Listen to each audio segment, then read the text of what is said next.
আসসালামু আলাইকুম এভরিওয়ান, আশা করি সবাই ভালো আছেন। আলহামদুলিল্লাহ আমিও অনেক ভালো আছি। And welcome to my another blog. আজকের ব্লগটা হচ্ছে আমাদের মলদ্বীপসের সেকেন্ড ডে। চলুন আজকে দেখি আমরা মলদ্বীপসে কী কী করেছি। আপনারা দেখতেই পাচ্ছেন পানি অনেক ক্লিয়ার, মালদ্বীপের পানি অনেক ক্লিয়ার, একদম ক্রিস্টাল ক্লিয়ার। আর আজকে যেহেতু ওয়েদারটা অনেক ভালো, পানির কালারটা আরও কালকে থেকে ভালো দেখা যাচ্ছে। তো গতকালকে আমরা ভিডিও করতে পারি নাই, কারণ হচ্ছে আমরা কনফিউজ ছিলাম যে মোবাইল আনা যাবে কিনা। বাট এতটাই সিকিউর মালদ্বীপ যে আপনি যে কোনো জায়গায় যা কিছু রেখে চলে আসতে পারবেন, কোনো প্রবলেম হবে না। তো আজকে আমরা তাই নিয়ে এসেছি বিচে। আমরা আছি এরিনা বিচের, বিকিনি বিচে আছি। তো এখানে হচ্ছে পানি একদম ক্লিয়ার, কোনো পাথর নেই। দেখতেই পাচ্ছেন ভিউটা কত সুন্দর। So right now we are leaving. We're checking out. আমরা চেক আউট করে ফেলেছি। আর এখন হচ্ছে আমরা ওয়েট করছি আমাদের বাগে আসবে। দেন আমরা চলে যাব হচ্ছে জেটি ঘাটে। আমাদের ওখান থেকে বোটে করে চলে যেতে হবে হুলহুমালে। আমরা হুলহুমালেতে যাব। হুলহুমালেতে গিয়ে আমরা হচ্ছে কিছুক্ষণ ওখানে আমরা টাইম স্পেন্ড করবো, একটু ঘুরবো হুলহুমালে। সো তারপর আমরা চলে যাব হচ্ছে এয়ারপোর্টে, আমাদের নেক্সট ডেস্টিনেশনে। তো তখন পর্যন্ত দেখা হচ্ছে সবার সাথে। তো আমরা এই যে এখন চলে যাচ্ছি হচ্ছে বাগির দিকে। আমাদের হোটেলের চেক আউট ফর্মালিটিস ডান। আরেকটা গাড়ি যাচ্ছে আমাদের লাগেজ নিয়ে, আর আমরা চলে যাচ্ছি হচ্ছে বাগিতে। আর I must say one thing that এখানকার যে স্টাফরা আছেন, হোটেল স্টাফরা, everyone was so friendly, so welcoming. আমার খুব ভালো লেগেছে তাদের যে একটা জেস্চার ছিল, জিনিসটা অনেক ভালো লাগছিল। আর এই তো আমরা এখন বাগি থেকে রওনা দিয়েছি। আর আপনি যাওয়ার সময় জাস্ট একটা জিনিসই ফিল করছিলাম যে আমার কেন জানি খুব মন খারাপ লাগছিল। এত সুন্দর একটা জায়গা থেকে এত কম সময়ে আমি চলে যাচ্ছি, এবং আমি প্রমিস করে ফেলেছি নিজেকে যে আরেকবার হলেও আমি মালদ্বীপসে আসবো ইনশাল্লাহ। তো এই যে দেখেন প্রত্যেকটা কর্নার যেমন খুব সুন্দর করে নিজের হাতে যেন আল্লাহ তৈরি করে রেখেছেন, এত সুন্দর মনে হচ্ছিল, ছবির পেইন্টিং দেখছিলাম। আর ওয়েদারটাও খুব ভালো ছিল। আর এই তো দেখা যাচ্ছে আমরা আমার ফেভারিট হয়ে গেছিলো এই রোডটা দিয়ে আমরা যাচ্ছি। এটাতে খুব সুন্দর একটা বিচ ভাইব দেয়। আর এই তো মন খারাপ লাগছিল অনেকটা, আমাদের বাংলাদেশের সেন্ট মার্টিনের মতোই, বাট এটা একটু অন্যরকম। সেন্ট মার্টিনে যেমন নেচারটা বেশি, এখানে একটু আপনার নেচারের সাথে একটু দালান কোঠার ছোঁয়া আছে। তো যাই হোক, দেখেন আকাশটা কত সুন্দর, একদম মনে হচ্ছে আমি কোনো মুভি সেট দেখছি নিজের চোখে। আর এই তো দেখতে দেখতে আমরা জেটির কাছে চলে এসেছি। আর যতই কাছে যাচ্ছিলাম মনটা ততই খারাপ লাগছিল, বাট নিজেকে সান্ত্বনা দিচ্ছিলাম যে ইনশাল্লাহ আমরা আবার আসব। তো এই তো জেটি ঘাটটা, পানিটা দেখেন কি সুন্দর, এত সুন্দর, এত ক্রিস্টাল ক্লিয়ার একটা পানি, সমুদ্রের পানি হতে পারে না, দেখলে বোঝা যায় না। তো এই তো আমাদের এরিনা বিচ হোটেলের ফেরিতে, আমরা এই ফেরিতে করে এখন চলে যাব হচ্ছে হুলহুমালেতে। দেন আমরা হুলহুমালে আর মালে এই দুইটা সিটি এক্সপ্লোর করব আজকে।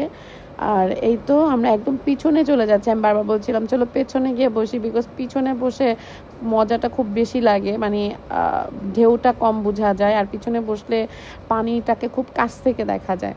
এর জন্য আমরা বসছিলাম। The boat will also be making a brief stop in Mala City before going to the airport, so get comfortable and enjoy the ride. Thank you once again for choosing Arena Hotels. It was truly a special pleasure and a privilege to get to know each and every one of you here. We hope to see you guys here another time. Have a safe journey, everyone. Thank you so much for staying with us. Bye-bye. Thank you so much. বিদায় বেলাতেও তাদের এই জেস্টারটা আমার খুব ভালো লেগেছে। তারা এত বেশি ফ্রেন্ডলি, দেখেন বিদায়ের সময় তারা বাই দিয়ে দিচ্ছে। তো এই তো আমরা চলে এসেছি একদম মাঝ সাগরে, দেখতেই পাচ্ছেন। আর আমি তো খুব দোয়া করছিলাম যাতে সাগরের উত্তাল না থাকে সাগরটা, বাট দেখেন আলহামদুলিল্লাহ সাগরটা উত্তাল ছিল না। আর এত সুন্দর পানি, আমি জাস্ট হয়েছিলাম যে আল্লাহ এত সুন্দর করে জিনিসগুলোকে কিভাবে তৈরি করেছে। আর বলতে বলতে আমরা চলে এসেছি হুলহুমালেতে। আমরা এখন 1 ঘন্টার জন্য একটা ক্যাব হায়ার করেছি। 1 ঘন্টা ক্যাবে হচ্ছে আমাদের নিচে $25, এটা গভর্নমেন্ট রেট।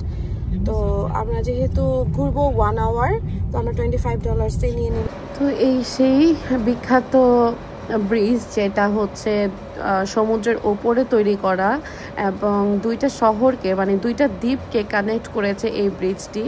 এই ব্রিজটি দেখতে কিন্তু অনেক মানুষ আসে, কিন্তু আনফর্চুনেটলি ব্রিজের ওপরে কাউকে এখানে দাঁড়াতে দেওয়া হয় না। এখানে সম্পূর্ণ প্রহিবিটেড ব্রিজের ওপরে দাঁড়ানো, কোনো গাড়ি স্টপ করতে পারবে না। তো এই তো সমুদ্রটা দেখা যাচ্ছে, ক্রিস্টাল ক্লিয়ার একটা সমুদ্র দেখা যাচ্ছে, একদম সুন্দর ক্লিন একটা ব্রিজ। আর ব্রিজটা বেশি না, 2 থেকে 3 মিনিট লেগেছিল ক্রস করতে। এবং এই ব্রিজটা কিন্তু আমরা এখন হুলহু মালে থেকে মালের দিকে যাচ্ছি। এই ব্রিজে আমরা মালে সিটিটা দেখবো, দেন হুলহু মালে দেখবো। আর হচ্ছে এইখানে এই যে বড় বড় যে দালানগুলো দেখা যাচ্ছে, এগুলো কিন্তু সব মালে সিটির দালানগুলো দেখা যাচ্ছে। আমরা এখন পুরো মালে সিটিটাকে এক্সপ্লোর করব। তো ব্রিজ থেকে নামার পরেই আমরা এত সুন্দর সমুদ্রের একটা ভিউ দেখতে পাচ্ছিলাম। আমরা ট্রাফিকে করেছিলাম, মানে আটকে গিয়েছিলাম, যার কারণে হচ্ছে আমরা এত সুন্দর একটা ভিউ দেখতে পাচ্ছিলাম। এটা হচ্ছে সম্পূর্ণ মালে সিটির পাশে বিচ একটা। এই তো মালে সিটিটা আমরা দেখছি এখন। দেখুন কি নিট অ্যান্ড ক্লিন একটা সিটি। আমি যতবার দেখছিলাম ততবারই ভাবছিলাম যে এত সুন্দর করে গুছানো সিটি মানুষ কিভাবে তৈরি করতে পারে। তো এই যে দেখেন সব কিছু কিন্তু সুন্দর করে মেইনটেনেন্স করা। সো আমরা এখন আছি হচ্ছে মালেতে এখানে একটা মসজিদ আছে। এই মস্কটা হচ্ছে নাম সালমান মস্ক। এই যে আমার পেছনেই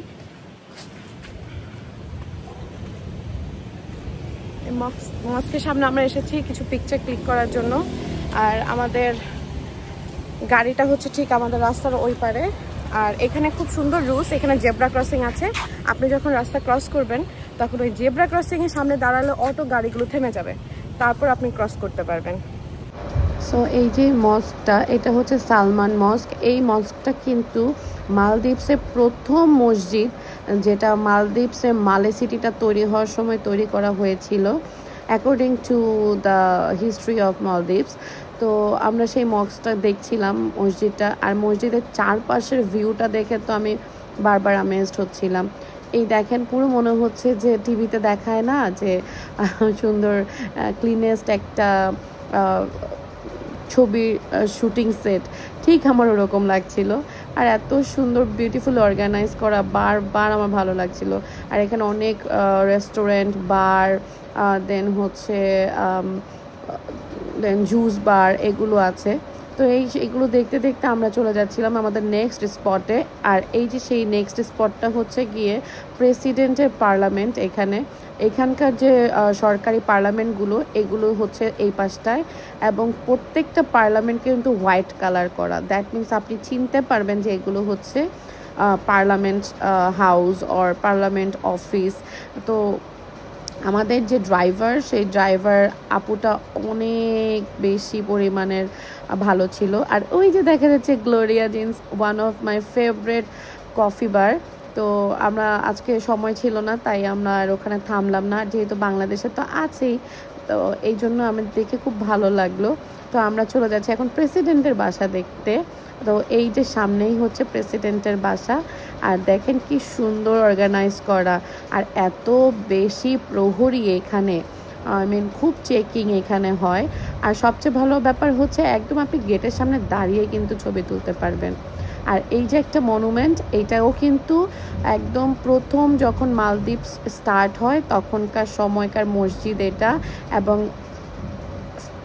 ফার্স্ট এভার একটা কবরস্থান তৈরি করা হয়, সেই কবরস্থানটি এটার ভেতরেই রয়েছে। এবং এটা দেখতেও খুব ভালো লাগছিল যে একটা মুসলিম কান্ট্রি এবং সেখানে প্রচুর মসজিদ আছে, আর মসজিদগুলো কত অর্গানাইজড। আর এই মনুমেন্টটাও কিন্তু তৈরি হয়েছিল সেই অনেক আগে, ব্রিটিশ শাসনের সময়, যখন মালদ্বীপস এক্সপ্লয়েট হতো তখনকার সময় তৈরি করা এটা। এবং ওই যে দেখা যাচ্ছে কবরস্থানটা। দেন আমরা চলে যাচ্ছি আরেকটু সামনে। আর এইখানে যে দুই পাশে যত জিনিস দেখতে পাচ্ছেন, এগুলো সব সরকারি অফিস আর সরকারি বাসা। তো খুব সুন্দর এবং গুছানো। আর সবাই কিন্তু এখানে, ছেলে বলুক মেয়ে বলুক, সবাই এখানে হয় গাড়ি ইউজ করছে, নয় সবচেয়ে বড় পরিবহন যেটা এখানে সেটা হচ্ছে হুন্ডা। সবার কাছেই বাইক আছে, প্রত্যেকটা মানুষ বাইক, নারী পুরুষ সবাই বাইক ইউজ করে। আর এই যে দেখতে দেখতে আমরা সামনে চলে এসেছি, আমরা একটা পার্কের সামনে থাকবো, দাঁড়াবো, এবং এখানে নেভিদের একটা জেট আছে, ঘাট আছে। তো নেভিদের ঘাটটার সামনে আমরা থামছি, এই যে দেখা যাচ্ছে এখানটা আমরা কিছুক্ষণ দাঁড়াবো। এর অপোজিটে একটা সুন্দর পার্ক আছে, পার্কটাতে আমরা একটু বসবো, একটু রেস্ট নিব। তো আমরা হচ্ছে সে পার্কে একটু আসলাম, এসে দেখি অনেক কবুতর, আর বসার যে সিটিং স্পেসগুলো এত সুন্দর, হাফ মুন করে রেখেছে, ওখানে সিটিং স্পেস দিয়েছে, সবাই এখানে ঘুরছে, বেড়াচ্ছে, বসে আছে, আর অনেক কবুতর। আর এবার তো দেখে খুব মজা পাচ্ছিল কবুতরগুলোকে। আর এভাবে আমরা চলে এসেছি এখন হুলহু মালেতে। আমরা হচ্ছে হুলহু মালে এখন এক্সপ্লোর করব, বিকজ হুলহু মালে কিন্তু অন্যরকম একটা সিটি। আমরা মালে সিটি দেখেছি, ওখানে প্রচুর bank, Termin office, parliament office, etcetera etcetera. But এই জায়গাটা কিন্তু সম্পূর্ণ ডিফারেন্ট, লাইক আওয়ার কক্সেস বাজার। এখানে প্রচুর হোটেলস অ্যান্ড মোটেলস আছে একদম বিচের পাশে। এটার ভাইবই টোটালি আলাদা। এখানে আসলে ট্যুরিস্ট স্পট হিসেবে দেখানো হয়েছে এই জায়গাটাকে, সম্পূর্ণ ট্যুরিস্ট এরিয়া এটা। এই যে ছোট বড় বড় যে বিল্ডিংগুলো, এগুলো কিন্তু সবই হোটেলস। আর এই হোটেলসগুলোতে কিন্তু অনেক ফরেনার্সরা এখানে স্টে করে। আর এই হুলহু মালেটা সম্পূর্ণ হচ্ছে একদম বিচ ভাইব দিবে, আর একদম খুবই ফেস্টিভফুল একটা এরিয়া। আমরা যাচ্ছিলাম আর দেখছিলাম, এই এরিয়াটাও কিন্তু অনেক সুন্দর এবং গুছানো একটা এরিয়া। এই যে দেখেন, কোনো ময়লা নেই। পুরো মলদ্বীপসে কোনো এরিয়াতে আমি একটু ময়লা খুঁজে পাইনি। আপনি খালি পায়েও হাঁটতে পারবেন, এত সুন্দর করে গুছানো রয়েছে জায়গাটাকে। আমি যতবারই দেখছিলাম ততবারই ভালো লাগছিল। তো আমরা চলে এসেছিলাম একটা বিচে, বিচের পাশে হাঁটতে খুব ভালো লাগছিল, আর ওয়েদারটা আজকে অনেক সুন্দর। বাট এখানে কিন্তু মাফুসি আইল্যান্ডে যেমন বিচের পাশে একেবারেই ঢেউ ছিল না, কিন্তু এখানে আবার হালকা খুব একটা ঢেউ দেখতে পেলাম। আর ভালো লাগে, সাগরের ঢেউ বড় বড় হলে দেখতে ভালো লাগে। তো এই তো আমরা হচ্ছে সন্ধ্যার দিকে আমাদের হচ্ছে ফ্লাইট ছিল। আমরা হুলহু মালে এবং হচ্ছে মালে সিটিটা ঘুরে আমরা চলে যাচ্ছি এখন ইমিগ্রেশনের জন্য। আমরা যেই সিটিতে এখন যাব, যে কান্ট্রিতে যাব, সেটা আপনাদের জন্য সারপ্রাইজ রইল। নেক্সট ভিডিওতে অবশ্যই দেখাবো আমরা কোন কান্ট্রিতে যাচ্ছি। And stay tune with us. আশা করি আমাদের ব্লগটা ভালো লেগেছে। আমার এই ব্লগটা ভালো লেগে থাকলে সাবস্ক্রাইব করে আমার পাশেই থাকবেন। আল্লাহ হাফেজ।